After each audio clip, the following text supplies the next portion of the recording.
If you're tired of arguing with strangers on the internet, try talking with one of them in real life.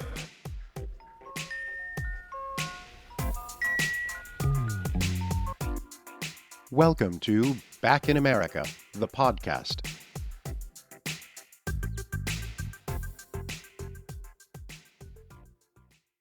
Welcome to Back in America. Today's episode is a little different. It will be entirely in French. On February 25th, at the Alliance Française in New York, the French language media outlet French Morning hosted an evening with Delphine Horviller, one of France's very few female rabbis. She is the author of several bestsellers, including Vivre avec nos morts and her most recent book, Comment ça ne va pas, written in the aftermath of October 7. The conversation was led by Emmanuel Saint-Martin, and I'm very grateful for Delphine for giving me the permission to publish this recording on the podcast. During her talk, Delphine covers a lot of ground.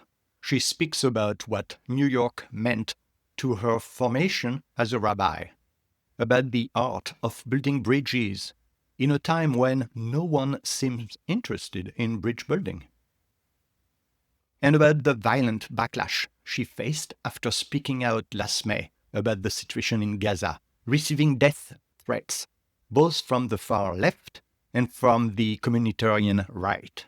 She reflects on what she calls the angle mort, the blind spot that trauma creates in all of us, and on how grief and fear have made it nearly impossible for people to truly listen to one another.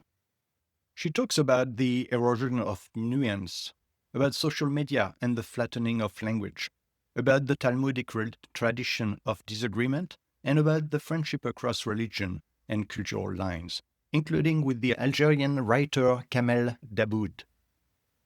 And she answers a tough question from an audience member who tells her plainly, "You lost me." It is a rich, honest, at times deeply moving conversation, and I hope you stay with us until the end. Enjoy. Welcome back à New York. Juste rapidement pour entrer dans le vif du sujet, c'est quoi New York pour vous? Ça veut dire quoi? Merci beaucoup merci d'être là. Je disais à Emmanuel il y a quelques minutes que je suis arrivée hier et je suis en vrai jet lag ce soir, je le sens. Et c'est super parce que je me connais, je sais que quand je suis fatiguée, je raconte n'importe quoi. Donc peut-être je vais dire des trucs que j'ai jamais dit nulle part, qui vont encore me causer des problèmes. Mais j'ai l'habitude. Je suis très heureuse d'être là avec vous et vraiment, je vous remercie pour cette invitation.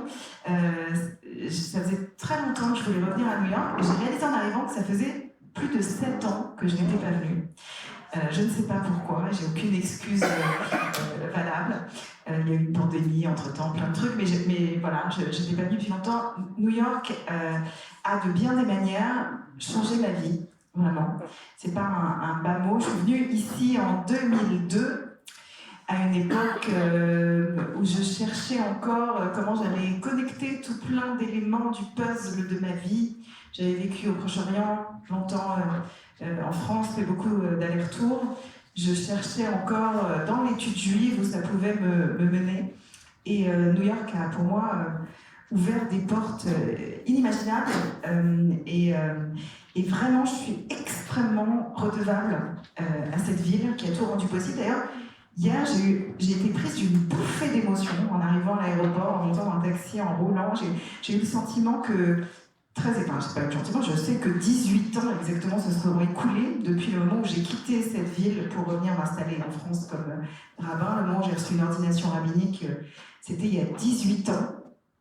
18 dans la tradition juive, certains parmi vous le savent peut-être, c'est un chiffre clé, parce que ça s'écrit en hébreu « chai », ce qui veut dire « la vie ». En fait, 18 ans, c'est une espèce de signe de période de vie, comme ça. Donc voilà, c'était il y a 18 ans. Et revenir ici après 18 ans, c'est comme faire une closure d'une certaine manière, parce que je reviens ici pour présenter des livres, rencontrer tout plein de gens qui ont compté sur mon parcours. Et c'est vrai que tout a été possible parce que c'était New York et que je rencontrais ici Une pensée juive et une pensée tout court, progressiste, que j'avais cherchée dans bien d'autres endroits dans ma vie, mais que seul New York pouvait m'offrir, et ça m'a mis effectivement en chemin vers l'école rabbinique. Alors, vous revenez dans une ville et encore plus un pays qui a beaucoup changé. On va en parler et qui change beaucoup, on va en parler tout à l'heure. Mais justement, sur cette idée de vous comme expatriés, comme ayant vécu à New York, comme ayant vécu aussi en Israël, etc. Vous dites dans un excellent article que certains d'entre vous ont lu, publié récemment sur un site français pour les Français de New York, vous dites que ça vous a permis de voyager entre les mondes, d'être justement une sorte d'apprendre à être une sorte de passeur comme ça entre les mondes, déplacer, voyager entre les mondes. Ce qui est frappant, c'est que c'est un savoir, une capacité dont on a l'impression qu'elle se perd largement aujourd'hui, justement, on en parlera beaucoup. C'est quand même un paradoxe, parce qu'on est dans une période historique de rapetissement du monde, avec la technologie, avec une mondialisation qui ne s'arrête pas loin de là. Et malgré tout, on a cette impression que c'est de plus en plus compliqué de prendre des points de vue qui sont ceux d'un autre, de voyager comme ça entre les mondes. Pour vous, d'abord, d'un point de vue personnel, c'est cette expérience de vie, là, ça vous a appris ça? Comment ça s'est traduit dans votre façon de voir le monde? Disons que j'ai l'impression que celle que je suis devenue, ou particulièrement d'ailleurs le rabbin que je suis devenu, doit beaucoup au fait d'avoir habité dans plusieurs mondes et parlé plusieurs langues. Il se trouve que j'ai vécu une partie de ma vie au Proche-Orient, en Israël, au Liban, quelques mois, et puis ici aux États-Unis.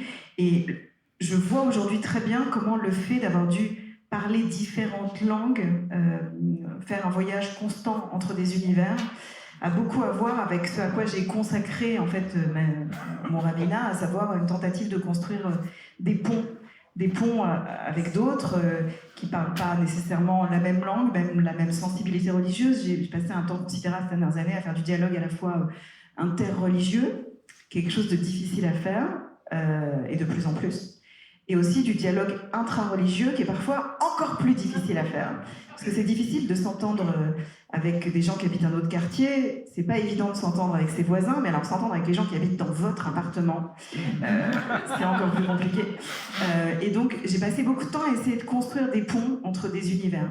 Ce que je constate, mais ça va pas du tout être un scoop pour vous, c'est que on est dans un temps où personne n'est intéressé par la construction des ponts. Mais d'une certaine manière, c'est pas un scoop parce que ça a toujours été vrai dans l'histoire. Les périodes de crise, et particulièrement les temps de guerre, quelles qu'elles soient, des guerres à proprement parler ou des guerres idéologiques, la première chose qu'on détruit dans ces temps-là, c'est au choix les ponts ou les bâtisseurs de ponts. Parce que personne n'est intéressé à opérer un passage entre des mondes.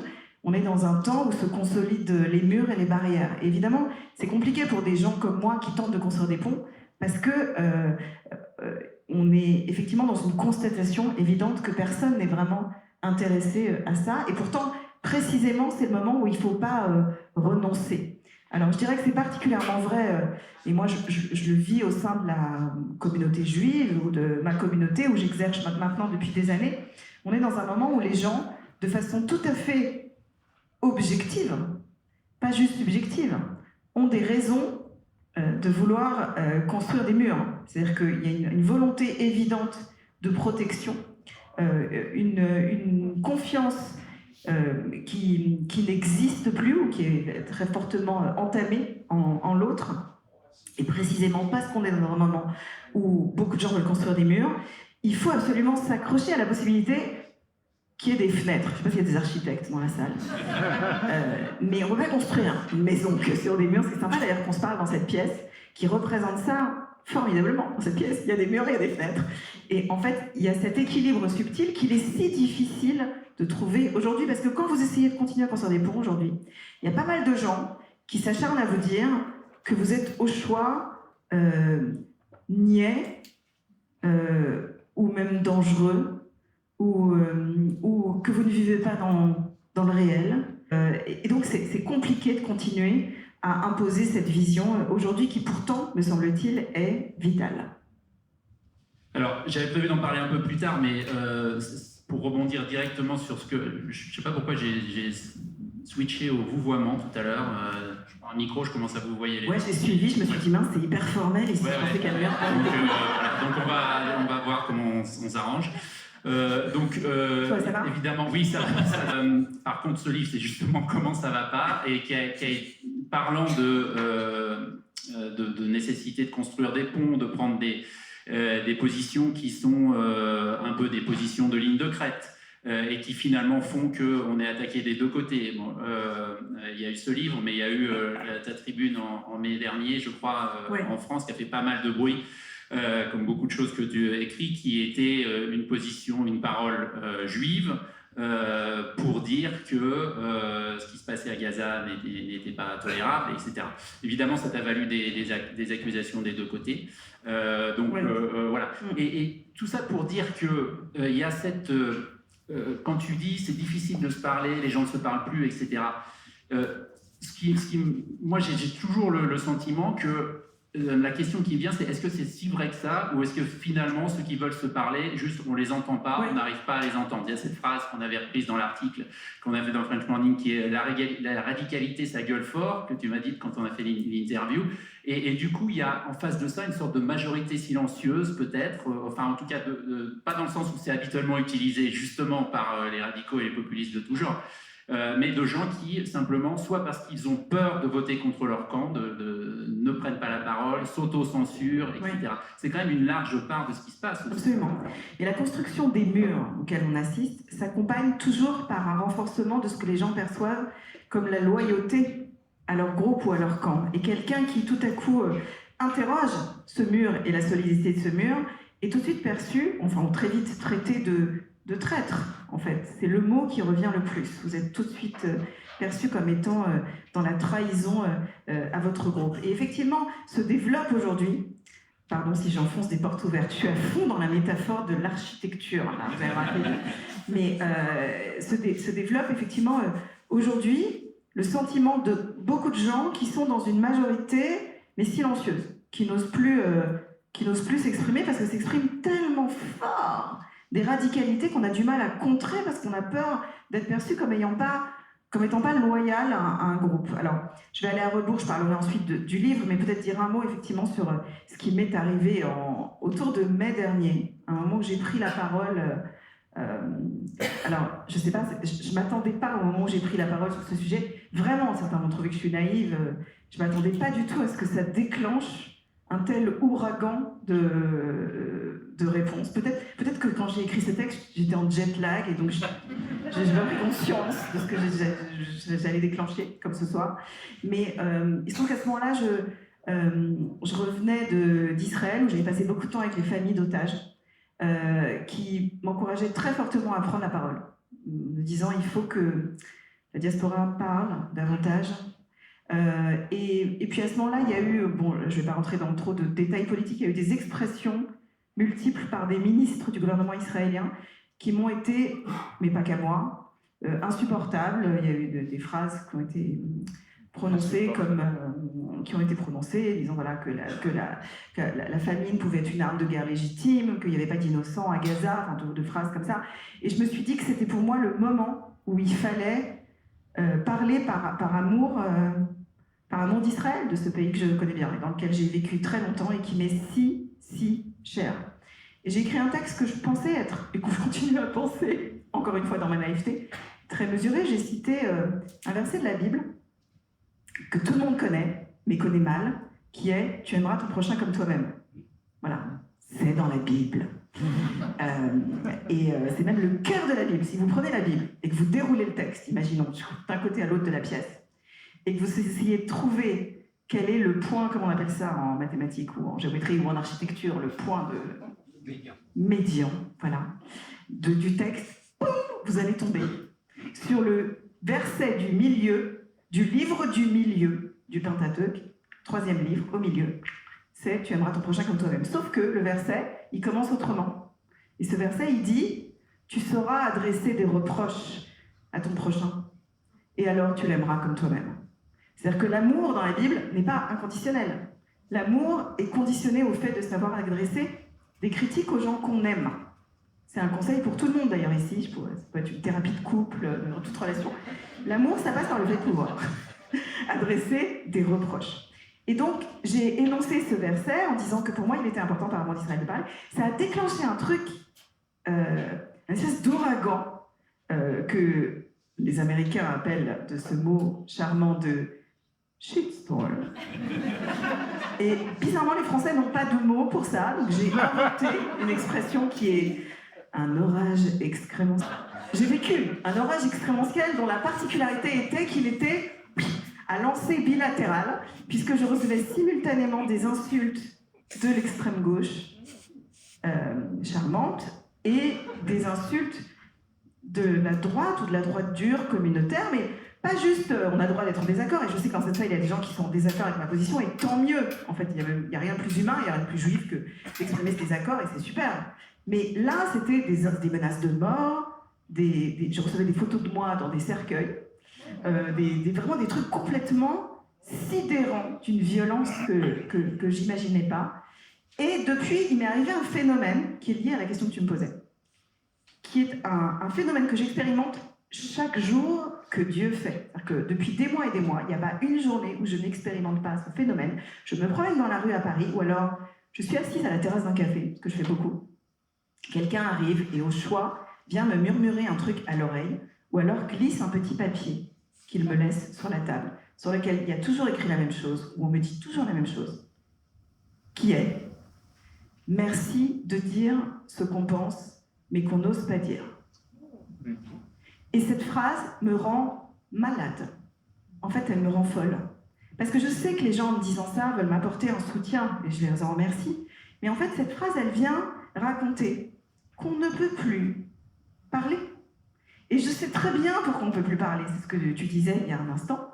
Le niveau de traumatisme et de douleur est tel qu'on ne peut plus parler parce qu'on veut garder une relation avec ses proches. Les gens me disent, si je parle potentiellement, je perds des relations avec des gens qui me sont très chers parce qu'ils ne sont pas en mesure d'entendre. Il y a trop de douleur, il y a trop de traumatisme pour qu'on puisse pas se parler. Et c'est là où tu as raison. Le problème, c'est pas qu'on n'arrive pas à se parler. Le problème, c'est qu'on n'arrive plus à s'écouter. À écouter où se trouve l'autre au moment où il parle.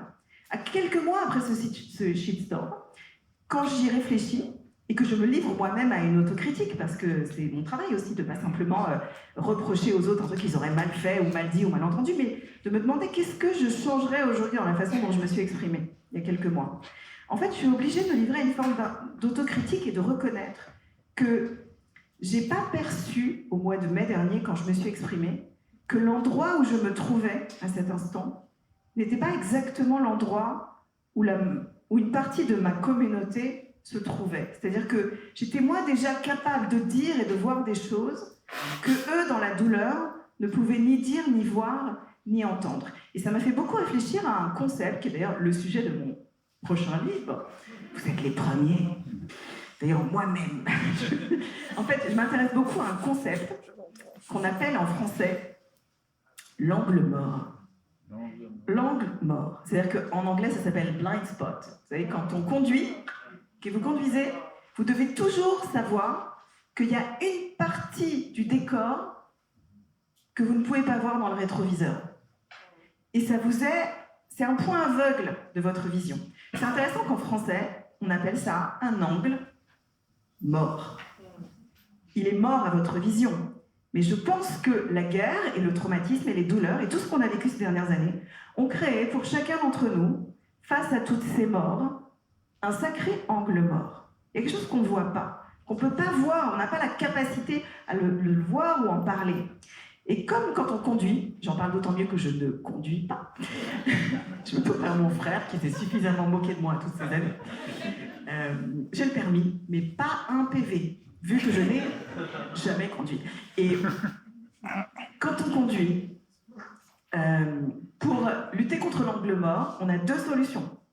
Première option, se retourner.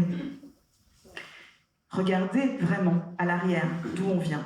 Deuxième solution, changer de fil. Et là, vous changez d'angle mort. Mais l'angle mort que vous aviez n'est plus le même. Pourquoi c'est pertinent par rapport à ce qu'on a vécu ? C'est une introduction un peu longue.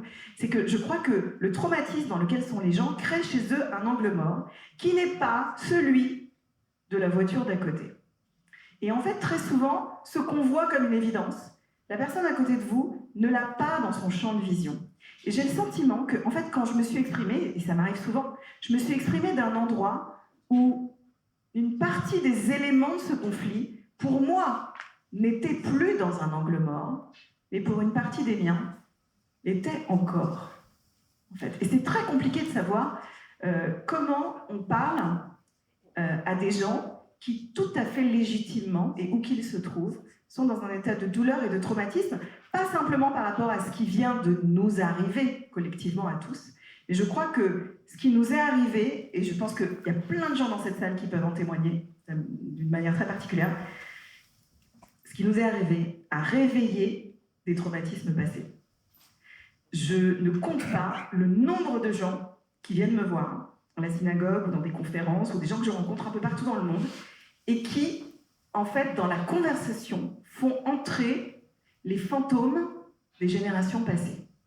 Donc, je parle à des gens et je comprends assez vite qu'on n'est pas seul. Il n'y a pas que eux et moi à table, typiquement, mais il y a leurs grands-parents, les traumatismes pour certains de l'héritage de la Shoah, ou pour d'autres du colonialisme. Pour certains, par exemple, très souvent, je parle avec des amis qui sont des deuxième ou troisième génération de pieds noirs arrivés en France, et je comprends que quand ils me parlent du Proche-Orient, le fantôme de l'Algérie est dans la pièce, ou d'une expulsion, ou d'une douleur familiale. Et en fait, il me semble très important, et c'est ce que je fais très souvent maintenant dans des conversations que j'ai avec des gens, à un moment donné, je stoppe la conversation, et je leur dis, il y a qui avec nous dans la salle, là ? Alors, on dirait que ça se rapproche d'une espèce de thérapie de groupe, mais finalement, rabbin, thérapeute, ça fait pareil. Et Freud, la psychanalyse, c'est quand même un truc très, très juif, au fond. Mais je m'éloigne. En fait, quand vous stoppez la conversation et que vous essayez d'identifier les fantômes, ça aide à prendre conscience des angles morts, à un petit peu déminer le terrain et à percevoir qu'à travers nos bouches, il n'y a pas que nous qui parlons. Mais justement, ça peut, si on prolonge ça un peu sur le terrain politique, par exemple, pour parler notamment de ce qui se passe ici, mais pas seulement ici, de cette montée des radicalismes et de l'impossibilité de se parler qu'on évoquait tout à l'heure. Je crois que c'est Sartre qui disait penser c'est agir, parler c'est agir, pardon. En face, on a des gens, par exemple, comme Trump, qui sont dans le bombardement sémantique, c'est-à-dire qui parlent énormément pour dire peu de choses, ou en tout cas beaucoup de mensonges. C'est le principe de cette rhétorique, finalement. Comment, face à ça, face à ce bombardement sémantique, on retrouve une parole, on arrive à avoir une parole qui a du sens et finalement à retrouver le pouvoir de la parole, qui est finalement ce dont il s'agit avec cette majorité silencieuse, quoi. Parce que finalement, il y a une métaphore assez connue de Václav Havel qui a été remise à la mode par le Premier ministre canadien dans un discours puissant il y a quelques semaines sur le pouvoir des sans-pouvoirs. Que finalement, c'est la complicité des silencieux qui permet à l'autoritarisme, aux dictatures de se maintenir, et qu'à partir du moment où on commence à parler et à dire la vérité, il se passe des choses. Comment on fait pour arriver à retrouver ce pouvoir de la parole dans ce moment qui est un peu un moment de sidération pour cette majorité, finalement? Oui, parce que le paradoxe, comme tu le pointes bien, c'est que souvent les gens qui parlent et qui parlent fort aujourd'hui, d'abord, ils utilisent un nombre de mots très réduit. C'est-à-dire que leur lexique, le champ lexical est réduit. Comme dans tous les moments où il y a une tentation totalitaire, se développent des novlangues. Il y a plein de gens qui ont écrit sur ce sujet, mais je vous conseille tous de relire, si vous l'avez déjà lu, Victor Klemperer et La langue du Troisième Reich, la façon dont il analyse comment, avec la montée du totalitarisme allemand au siècle dernier, se développent de nouveaux mots, un usage très différent du langage, et c'est ce à quoi on assiste un peu partout autour de nous. Donc, paradoxalement, les mots sont bombardés, et ils sont de moins en moins riches, ils se veulent de plus en plus explicites.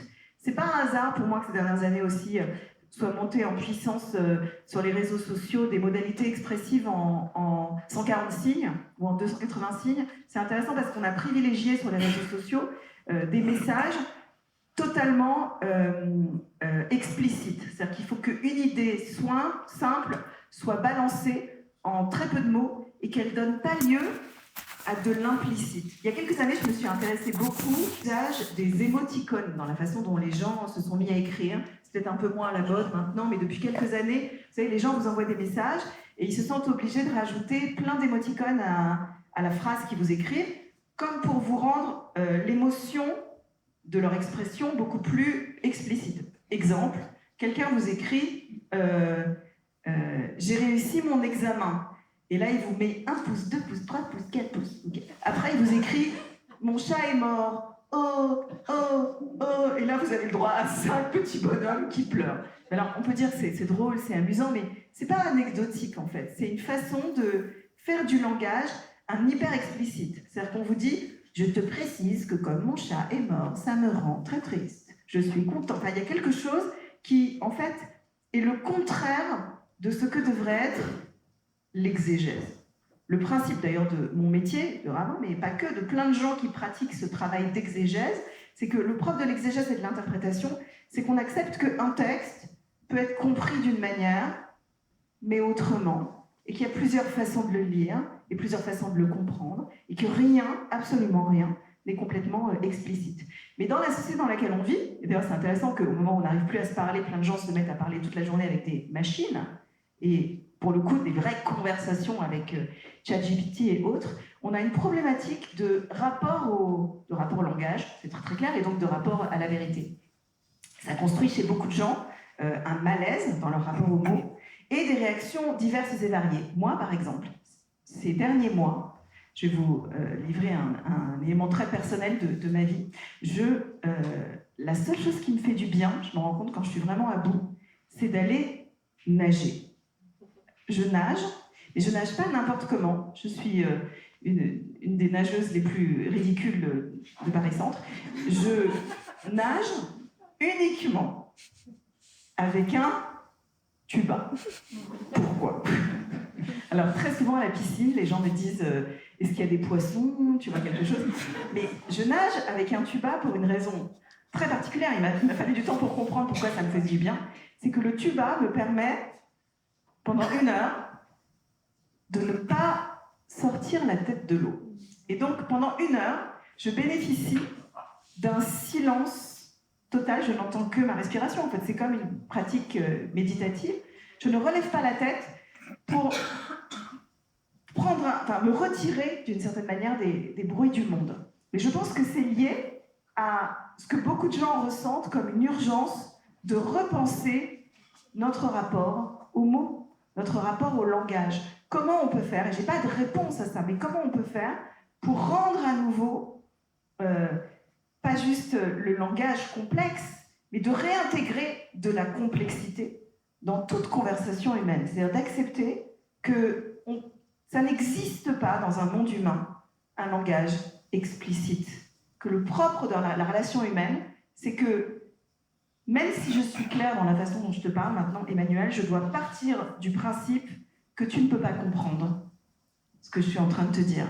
Et que la conversation entre nous n'est possible que parce qu'il y a cette distance qui fait que ce que ma bouche te dit n'est pas ce que ton oreille entend, et tu ne pourras jamais complètement traduire parfaitement ce que j'essaie d'exprimer. C'est ce que les Américains disent dans une expression que je trouve extraordinaire, qui est le « lost in translation ». Il y a toujours de l'intraduisible dans le langage, et en fait, c'est ça qu'il faudrait essayer de retrouver, c'est-à-dire la conscience que quelque chose nous échappe. Parce que cette conscience-là, elle réintroduit tout simplement de la complexité dans le monde. Et vous l'avez remarqué, c'est exactement ce que beaucoup de gens refusent aujourd'hui, dans cette simplification obscène de la destruction du monde. Mais est-ce qu'un des problèmes, c'est pas justement cet éloge de la complexité qui est toujours le fruit d'une certaine élite intellectuelle, finalement, par nature, ils se retrouvent confrontés au fait qu'il n'y a pas de marché pour ça. Il n'y a pas de marché politique, notamment. Il n'y a pas de demande. de complexité, ou en tout cas c'est l'impression qu'on en a. Et donc on se retrouve confronté à nourrir finalement ces populismes, ces radicalismes, etc. dont on parlait, qui se nourrissent du fait que l'élite appelle à la complexité, alors que ce monde-là ou cet univers-là, lui, a des solutions simples. Et donc des solutions faciles, etc. Et donc comment on sort de cette espèce de possibilité? Mais je crois que c'est une erreur de penser que c'est l'élite qui appelle qui invite à la complexité. Je crois que c'est souvent ce dont veulent nous convaincre les discours populistes, précisément. Le propre de tous les discours populistes, c'est que c'est des discours anti-intellectuels, et ça a toujours été le cas dans l'histoire. On veut convaincre que l'élite est déconnectée du petit peuple et nourrit ses propres intérêts dans un désintérêt pour le populaire. Et en fait, je pense que c'est exactement l'inverse. Je crois qu'il faut casser ce schéma-là. Je pense que, typiquement, s'il y a par exemple une lecture qui nous réapprend la complexité du monde, à mon sens, c'est la poésie. Vraiment, lire de la poésie, c'est être en contact avec la complexité du monde, parce que par définition, le poème est un rapport aux mots qui est un plus que vouloir dire. C'est-à-dire que, en fait, le poème, comme d'ailleurs, dans une certaine mesure, les textes religieux, c'est des textes qui ne veulent rien dire. Ils ne veulent rien dire. Ils peuvent dire. Alors, tous les totalitarismes vous disent voilà ce que le texte veut dire. Le Coran veut dire ceci, les évangiles veulent dire cela, la Torah veut dire ça. Mais la Torah ne veut rien dire. La preuve, c'est que, à coups de versets, vous pouvez démontrer tout et son contraire. Moi, c'est un exercice auquel je me livre très souvent quand je parle de tradition religieuse ou de littérature sacrée. Je dis aux gens, si vous voulez maintenant que je vous démontre à coups de versets que la Bible est misogyne, hyper facile. Mais si dans la foulée, vous voulez que je vous démontre à coups de versets que la Bible est féministe, je peux le faire. Si vous voulez que je vous démontre à coups de versets que la Bible invite à l'amour du prochain, c'est facile à faire. Mais dans la foulée, je peux aussi vous démontrer avec d'autres versets qu'elle invite constamment à se méfier du prochain. Je peux vous démontrer que la Bible encourage l'installation quelque part, ou au contraire, je peux vous démontrer qu'elle vous dit de vous méfier de toute sédentarité et de préférer une sorte de errance spirituelle. En fait, on peut tout dire et son contraire. Donc la question, c'est jamais qu'est-ce que le texte veut dire, c'est la plupart du temps qu'est-ce qu'il peut dire, mais beaucoup plus intéressant que ça, c'est qu'est-ce qu'on va faire de ce qu'on a fait dire au texte. C'est-à-dire comment est-ce qu'on est conscient des interprétations de tous les textes de nos vies qui ont été faites dans des visées politiques, c'est-à-dire qu'avec un agenda politique particulier, comment le texte a été instrumentalisé et comment on peut casser cette instrumentalisation pour le rendre à nouveau respirant et donc, par définition, complexe. Il est comme en s'imprégnant, on dirait, de sens nouveaux, de ce qu'il pourrait encore dire. Mais c'est fou comme si peu de gens, aujourd'hui, sont intéressés par cette quête, encore une fois, de subtil, de complexe, de pas encore dit. Et c'est lié à tout ce qu'on disait tout à l'heure. Le traumatisme, la peur, crée un repli sur des sens simples, sur la volonté que tous les textes de nos vies ne veuillent dire qu'une seule chose, en fait. Je sais pas, ça doit rassurer les gens que ça ne puisse pas être lu autrement. Et donc, je ne sais pas comment on réhabilite ça, mais ce qui est sûr, c'est que les réseaux sociaux et les modalités conversationnelles aujourd'hui nous y aident absolument pas. Il y a aussi le sentiment d'une sorte d'humbisation, je ne sais pas comment le dire, ça n'existe même pas en anglais, mais enfin, vous voyez, d'idiotisation du monde. L'idée que, bon, voilà, c'est les cons ont pris le pouvoir, que, comme pour citer un grand auteur, un grand penseur, l'humoriste François Morel, le monde est un bar, le monde est un bistrot et c'est les piliers de bar qui le gouvernent. Il y a quand même cette idée-là, et est-ce que c'est un problème de... Parce que rien de tout ça n'est vraiment nouveau, c'est un problème de perspective, voilà, ou est-ce qu'il y a quelque chose... Ce qui est quand même nouveau, c'est, encore une fois, j'y reviens, c'est le rapport aux réseaux sociaux. Là, par exemple, moi, j'ai été marquée dans tout ce que j'ai vécu ces derniers mois, par exemple, les attaques sur les réseaux. C'est hyper intéressant que à un moment donné, j'en suis arrivée à la conclusion qu'il fallait que je ferme les commentaires dans ce que je publiais, parce que je rencontrais plein de gens qui me disaient oh là là, qu'est-ce que tu t'es pris dans la gueule dans les commentaires de ce que tu as publié. Et je disais à ces personnes, ah bon, je sais pas, j'ai pas lu les commentaires, mais est-ce que toi, tu as lu ce que j'ai publié? Et les gens me disaient, non, j'ai juste lu les commentaires, on l'a pris dans la gueule. Et en fait, quand même, il y a un truc bizarre là-dedans, c'est que vous demandez pourquoi l'avis l'avis de Madame Michu ou Monsieur Moulin, qui a, je sais pas, j'en sais rien, moi, 3 followers, qui est peut-être d'ailleurs un bot, j'en sais rien, qui commente de façon obscène certaines de vos publications, qu'est-ce qui vaut exactement qu'on lui prête de l'attention? Si ce n'est qu'on a basculé dans un moment où, en fait, on ne veut plus débattre, on veut combattre. En fait, la conversation n'est pas là pour vraiment débattre, mais pour combattre. Et la conversation, c'est intéressant quand on étudie étymologiquement ce mot de conversation, ce dont on est en manque tellement aujourd'hui, c'est que c'est la même racine, la conversation, que le mot conversion. Et qu'est-ce que ça veut dire? Ça veut dire qu'une vraie conversation, c'est un moment qui pourrait bien nous convertir, pas religieusement, j'entends, mais nous convertir, c'est-à-dire nous faire changer d'avis. La seule raison pour laquelle on parle, c'est que potentiellement, on n'est pas exactement le même à la fin de ce dialogue qu'avant, parce que quelque chose en nous, grâce à cet échange, pourrait changer. C'est ça le sens d'une conversation. Mais aujourd'hui, c'est plus du tout ce à quoi les gens aspirent. Ils aspirent pas du tout, et surtout pas sur les réseaux sociaux, à potentiellement changer d'avis. Ils aspirent en général à prendre à partie un tiers de la façon dont ils vont, comme dans un match de catch, vous mettre KO ou sur le tapis.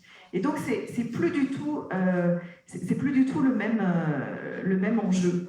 Alors, évidemment, ça m'attriste d'autant plus que moi, je viens d'une culture, et dans la tradition juive, rien n'est plus central que la confrontation d'idées. Si vous ouvrez un livre du Talmud, en fait, c'est simple, pour ceux qui n'ont jamais lu le Talmud, on peut le résumer en une phrase. Le Talmud, c'est plein de livres de gens qui s'engueulent. En fait, ils sont d'accord sur rien. Et ils s'engueulent, et c'est d'autant plus intéressant dans la façon dont c'est édité, c'est que c'est des gens, souvent, qui n'ont pas vécu au même endroit et pas au même siècle, mais ils arrivent quand même à s'engueuler sur un sujet qui va vous sembler à vous complètement sans intérêt, à savoir est-ce que combien on va devoir donner à quelqu'un qui a renversé votre taureau qui était en train de labourer un champ, je ne sais pas. Et là-dessus, un rabbin du 1er siècle va s'engueuler avec un rabbin du 3e siècle, alors qu'ils ne vivent pas au même siècle et au même endroit, mais ils trouvent comment débattre malgré tout. Et je trouve qu'il y a là-dedans une modalité conversationnelle qu'on doit pouvoir explorer à nouveau aujourd'hui. Il y a un texte du Talmud, si vous me permettez, qui est très connu, peut-être pas certains d'entre vous le connaissent, mais moi j'y reviens très souvent en ce moment parce qu'il me semble pertinent pour tout le monde, ce texte. Il y a un célèbre passage dans le Talmud où s'affrontent 2 écoles très connues. Il y a l'école d'un type qui s'appelle Hillel et l'école d'un type qui s'appelle Shammai. Et comme son nom l'indique, ils se chamaillent. Hillel et Shammai, ils sont d'accord sur rien, jamais. Leurs élèves se disputent en permanence. Et un jour, ils discutent d'un point de la loi, et les élèves de Hillel disent c'est nous qui avons raison, les élèves de Shammai disent non, c'est nous qui avons raison. Et finalement, intervient une voix céleste qui vient clôturer le débat et qui dit les uns et les autres ont raison. Enfin, c'est dit de la façon suivante, les paroles de Dieu vivant sont avec les uns et les autres. Traduction, c'est un peu la version talmudique de la phrase de, comment il s'appelait dans l'école des fans, Jacques Martin, qui à la fin disait « tout le monde a gagné ». Eh ben, c'est un peu la version talmudique de ça. Dieu dit les uns et les autres, Hillel et Shammai ont raison. Alors là, on se dit, oui, mais c'est quand même embêtant. La loi doit suivre qui dans ces conditions? Et le Talmud poursuit en disant, malgré tout, la loi suivra la maison de Hillel et l'idée des élèves de Hillel. Alors là, on est encore plus désarçonné, on se dit, et si les deux ont raison, pourquoi la loi suivrait la maison de Hillel? Réponse du Talmud. Parce que, contrairement à la maison de Shammai, les élèves de la maison d'Hillel étaient capables de donner l'opinion de l'autre école avant d'expliquer leur point de vue. Et ça, c'est une vraie culture du débat et du désaccord.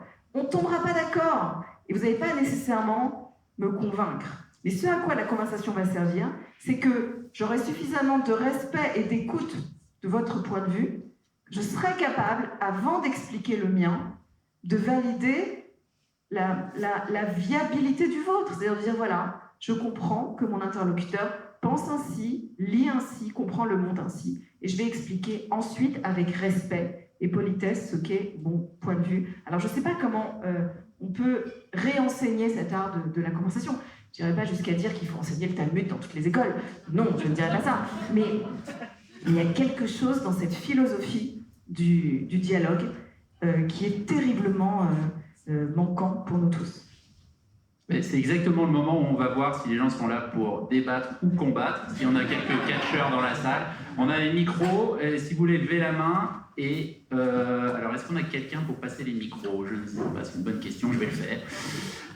Qui a une question? Est-ce que quelqu'un a une question, une remarque, une envie de parler? Voilà. Bonjour. Pour reprendre votre métaphore de l'angle mort, il y a peut-être une autre façon de voir ça vis-à-vis de votre communauté juive française, qui est de dire on conduisait comme bon père de famille, sans se soucier de l'angle mort, qui était l'antisémitisme. Est arrivée une énorme moto qui a pris le rétroviseur, et qui a arraché le rétroviseur, et du coup, maintenant, on se retourne toujours systématiquement vers l'angle mort. C'est un peu Oui. un job qui reçoit un enclume sur la tête et qui se dit mais qu'est-ce qui m'est arrivé, et qui commence à se poser énormément de questions. Est-ce que vous considérez ça aussi? Est-ce que vous pouvez comprendre ça vis-à-vis de votre communauté? Enfin, j'imagine que oui. Comme je le disais il y a un instant, je connais très bien le traumatisme des miens, parce que c'est le mien. En réalité, je ne crois pas pouvoir faire l'impasse sur ce qu'est la douleur, pour parler d'antisémitisme, qui a généré dans le monde entier ces dernières années, dans la façon dont s'est ressuscité une douleur insurmontable et insupportable. Mais la question qui est toujours posée, elle est posée à tout le monde, évidemment, pas que aux Juifs, c'est qu'est-ce qu'on fait de cette douleur? Est-ce qu'elle nous inscrit simplement dans une logique de suspicion qui renforcera notre entre-soi et notre tribalisme et nous rendra peut-être dans une incapacité empathique à l'égard d'autres gens? Ou alors est-ce que ça marche? Ou alors est-ce que, au contraire, on va faire quelque chose de cette douleur? Je ne sais pas si je réponds à votre question ou pas. Je crois pas. Je crois que beaucoup de gens aujourd'hui construisent de la politique uniquement sur de l'affect. Et je ne crois pas qu'on puisse aller très loin ainsi, parce que votre douleur sera toujours contrée par la douleur d'un autre. En fait, moi, je ne supporte plus, mais physiquement, cette compétition de victimes et de douleurs à laquelle on assiste. Et c'est arrivé pour moi à une situation où, pour vous donner un exemple, puisqu'on parle en filigrane du Proche-Orient et de la façon dont ce conflit hante nos psychés depuis 2 ans, je ne peux plus participer à une manifestation où il y a un drapeau. Ça m'est devenu physiquement impossible. Parce que vraiment, et encore une fois peut-être naïvement, je ne comprends pas pourquoi notre douleur nous empêcherait de ressentir celle de l'autre. En fait, je comprends comment certains dans ma communauté ont été amenés là, parce que je sais où nous emmène la douleur. Mais je crois qu'il arrive un moment où on a le devoir, encore une fois, d'en faire quelque chose, de se poser la question de comment est-ce que ça peut faire grandir, sans nier ce qui nous est arrivé, faire grandir notre humanité. Vous voyez, c'est intéressant parce que ces derniers mois, je réalise que je comprends soudain des textes auxquels j'étais complètement hermétique ces dernières années. Je vais vous donner un exemple. Peut-être certains ont lu parmi vous le journal d'Etty Ilsoum. Je ne sais pas si vous avez lu ce journal qui est sorti il y a quelques décennies, qui est l'histoire d'une jeune juive hollandaise qui a été déportée et qui, dans un journal, écrit son quotidien en Hollande. Quand j'ai lu ce livre il y a quelques dizaines d'années, pour être complètement honnête, non seulement je ne l'ai pas compris, mais il m'a exaspérée. Parce que Etty Hillesum, elle fait preuve dans ce livre d'une élévation humaine qui fait qu'elle ne parle jamais simplement de la douleur des siens, des juifs hollandais qui sont déportés autour d'elle, mais elle prend une espèce d'élévation pour être capable d'exprimer sa perception de toute la douleur humaine qu'elle rencontre autour d'elle. Une position extrêmement élevée d'humaniste que je n'étais pas capable, moi, de ressentir il y a quelques années. Et là où je sens que ces 2 dernières années et ce conflit si douloureux m'a changé, c'est que tout à coup, je me sens incroyablement connectée à cela, à tous ceux qui essaient de transcender la douleur des leurs, la douleur tribale. Encore une fois, je comprends très bien, d'ailleurs de part et d'autre, que les douleurs ressenties et les traumatismes amènent certaines personnes à se replier sur l'entre-soi. Mais moi, je considère que j'ai pas vraiment d'excuses pour faire cela. De la même manière que je considère, quand je vais au Proche-Orient, que je comprends très bien que beaucoup d'Israéliens et de Palestiniens aujourd'hui n'aient pas ni la force ni l'espace d'avoir de l'empathie pour le camp d'en face. Mais je considère que quand on vit à des milliers de kilomètres et que précisément nos enfants ne sont pas ceux qui sont sur les champs de bataille, dans les cimetières militaires ou sous les décombres de Gaza, eh bien, si on n'est pas capable de prendre une élévation différente, humaine et humaniste, alors non seulement on n'avance pas vers la solution, mais à mon sens, on fait partie du problème. Juste une chose, je crois qu'il y a un petit bémol sur la communauté française juive qui était très intégrée et qui, c'est pas seulement une douleur, c'est aussi une incompréhension. Bien sûr. J'ai passé le livre de Denis Oliven et comment il traduit l'intégration des juifs français. Donc c'est venu par surprise, et l'effet de surprise contribue également à cet effarement. Oui. Ça, on peut pas nier. On peut pas nier. C'est très spécifique à la France. Bien. En fait, on ne peut pas nier, mais c'est vrai que ça fait maintenant 25 ans qu'on voit ce phénomène se développer, et depuis le 7 octobre, prendre une ampleur considérable. Et voilà, maintenant, ça devient aussi un phénomène mondial. Cette montée de l'antisémitisme, je vais en dire un mot, et c'est important pour moi d'en dire un mot ici aussi à New York, parce que quand je vivais ici, et j'étais à l'école rabbinique, je raconte souvent ça, mais que si, à l'époque, au début des années 2000, où déjà il y avait un antisémitisme montant en France, si, à l'époque où je vivais à New York, j'avais demandé $1, pas plus, $1, à chaque personne qui m'a dit cette phrase, l'antisémitisme, ça n'arriverait jamais ici. Eh bien, aujourd'hui, je serais super riche. Vous parliez du fait que, voilà, de l'empathie que vous avez pour l'autre côté. Je me demandais si vous ressentez de la solitude ou est-ce que vous retrouvez des partenaires de l'autre côté, en France? L'autre côté, vous le définiriez comment? Parce qu'il y a plein de côtés, c'est comme une salle voilà, avec plein de évidemment, côtés. chacun ressent tellement, tout le monde est tellement divisé de partout le monde. Ouais. Et est-ce que quand on essaie de faire ces ponts, comme vous essayez de le faire, Ouais. est-ce que vous rencontrez des partenaires justement qui voient de la perspective palestinienne, disons, mais qui arrivent quand même justement à aller au-delà de cet humain dont vous parlez, humanisme? Merci. Alors, je parlais tout à l'heure du dialogue interreligieux que je mène.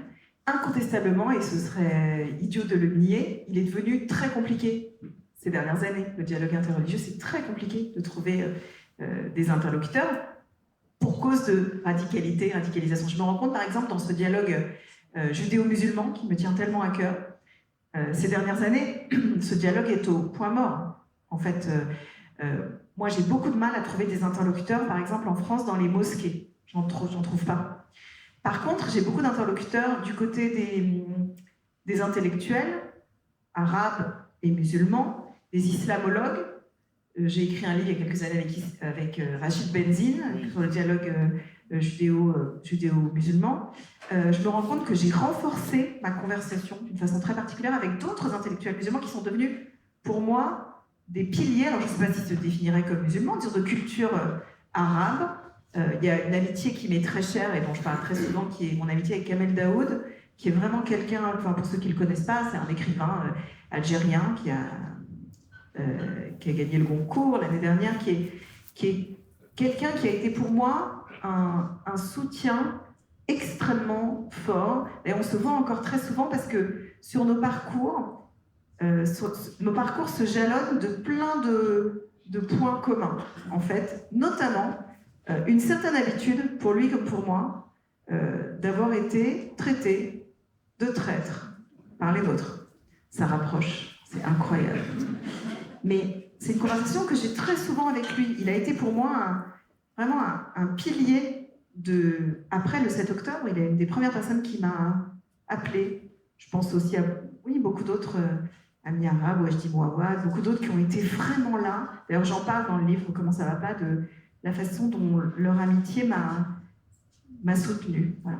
Mais effectivement, c'est quelque chose de difficile, parce que beaucoup de gens, quand vous entretenez ces relations, il y a beaucoup de gens qui viendront vous dire « mais quelle naïveté, quelle niaiserie ».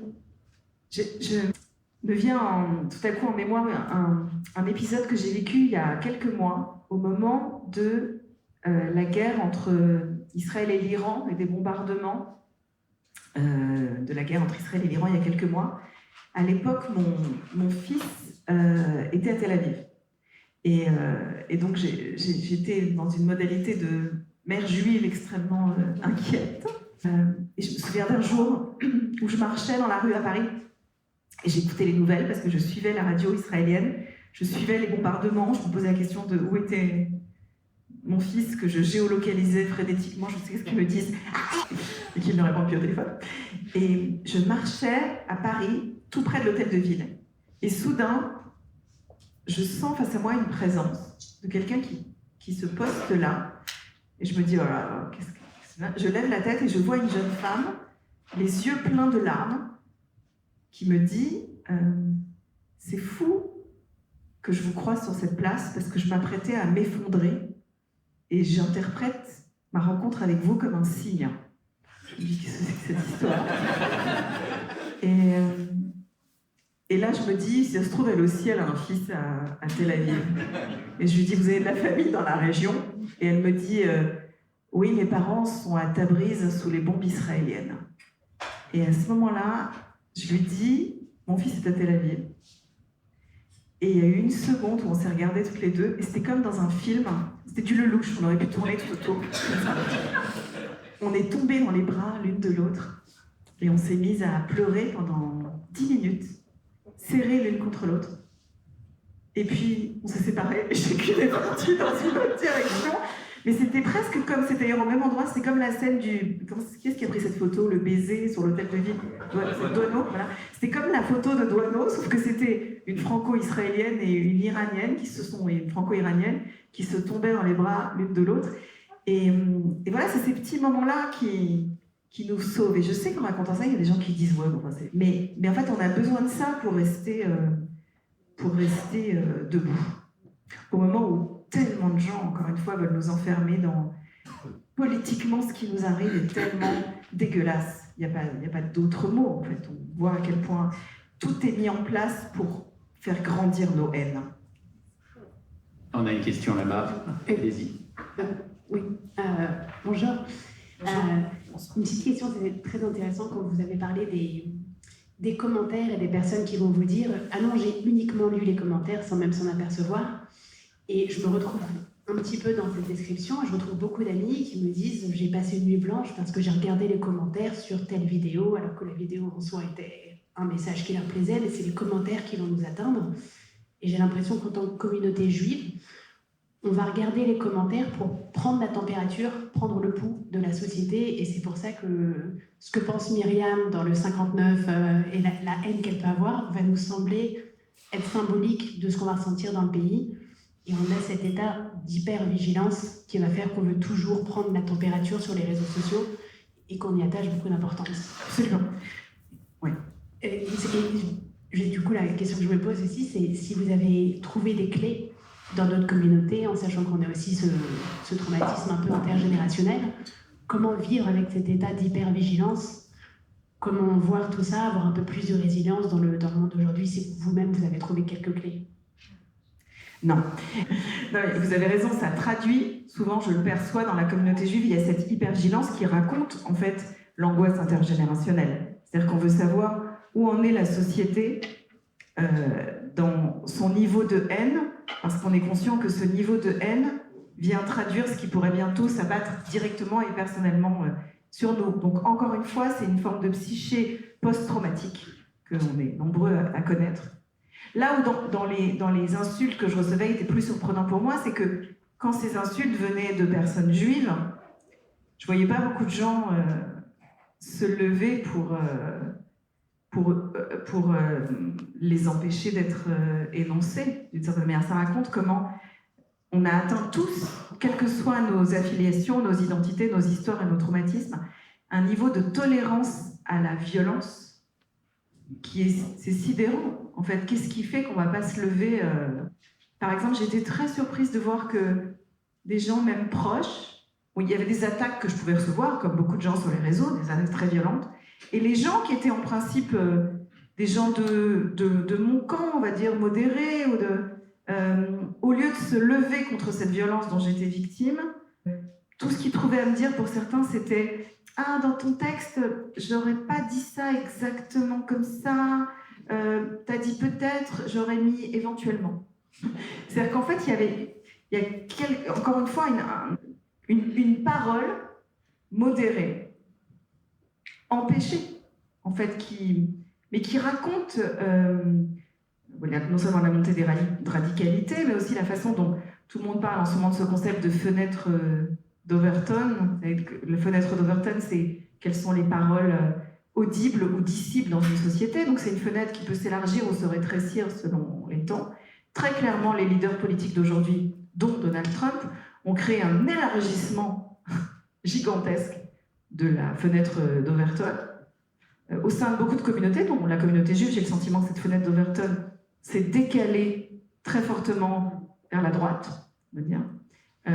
Ça donne lieu à une situation où mon positionnement, encore une fois, et peut-être naïvement, que j'avais considéré longtemps comme étant un positionnement un peu médian ou modéré, est perçu par certains comme étant une radicalité de gauche. Voilà. Mais c'est troublant, il faut composer avec ce mouvement-là. Je réalise que j'ai complètement oublié la question.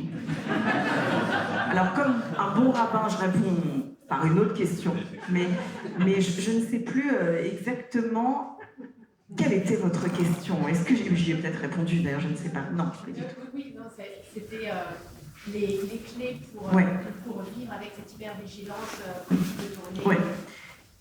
Alors, je pense que d'abord, il faut être conscient, parce que je parlais tout à l'heure des fantômes qui nous hantent, des traumatismes historiques dont on est héritier. Je pense qu'il faut tout le temps en être conscient et voir où ils nous ont menés dans l'histoire.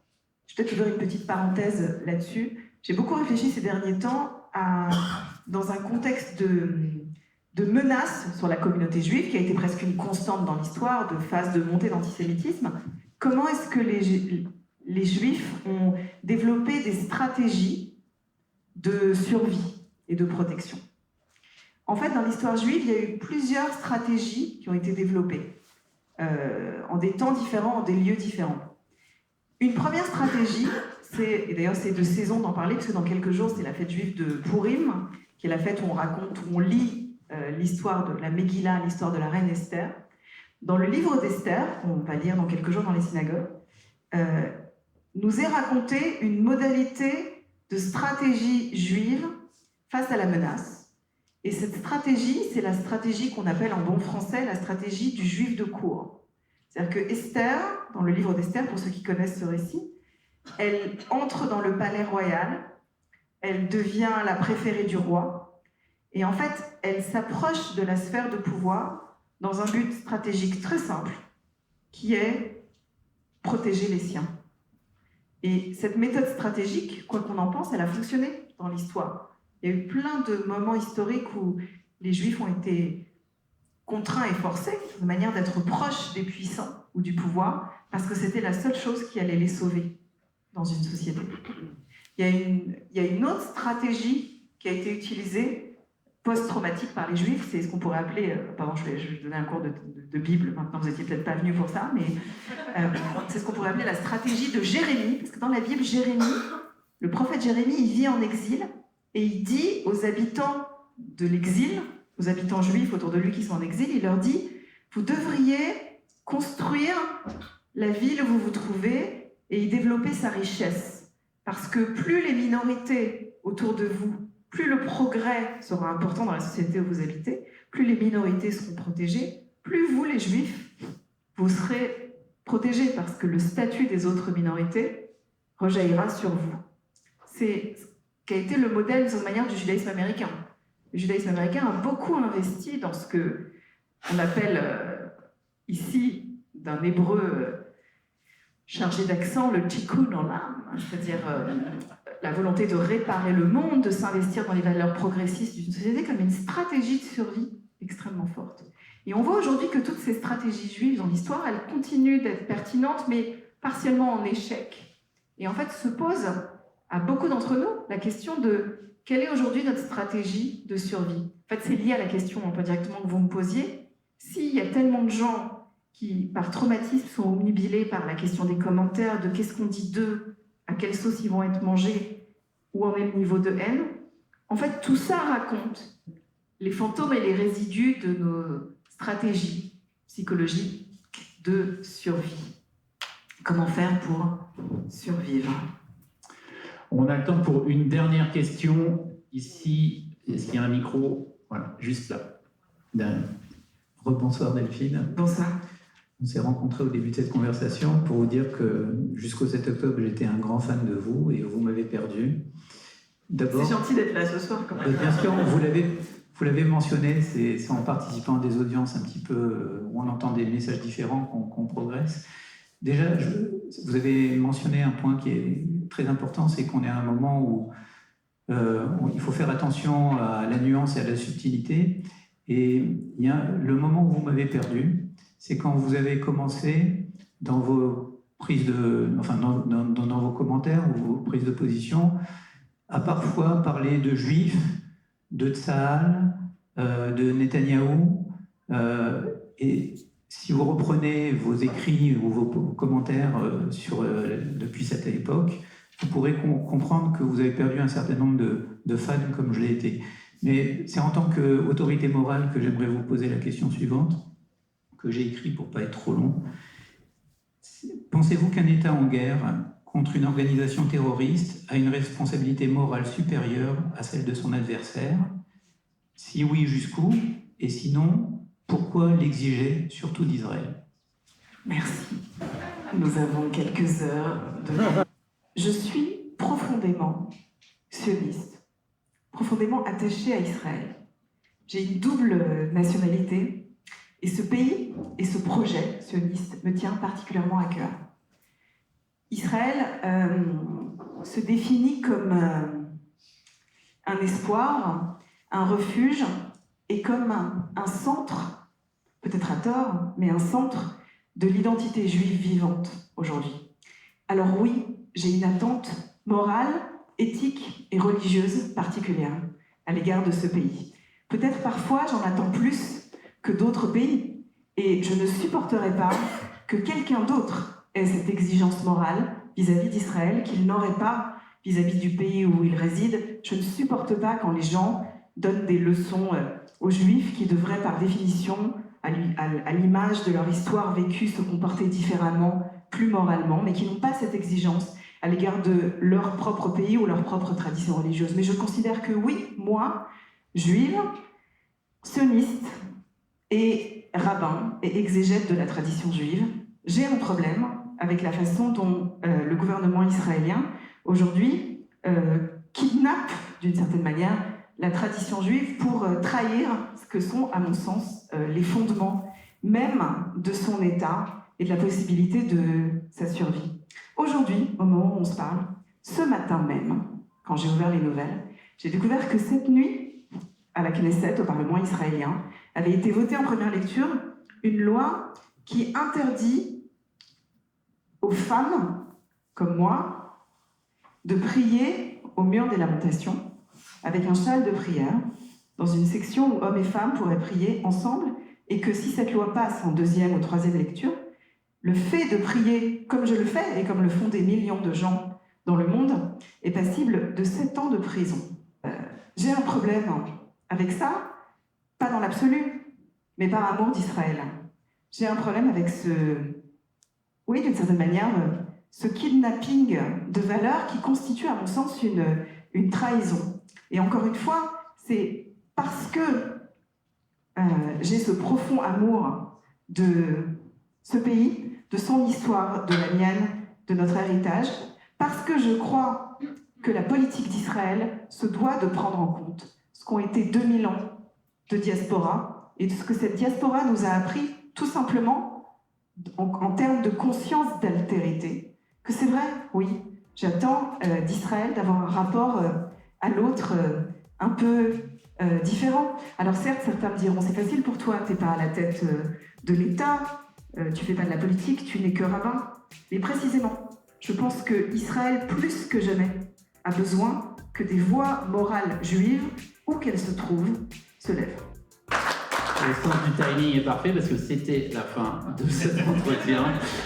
Merci beaucoup à toutes et à tous pour la qualité de l'écoute. On a débattu plus qu'on a combattu.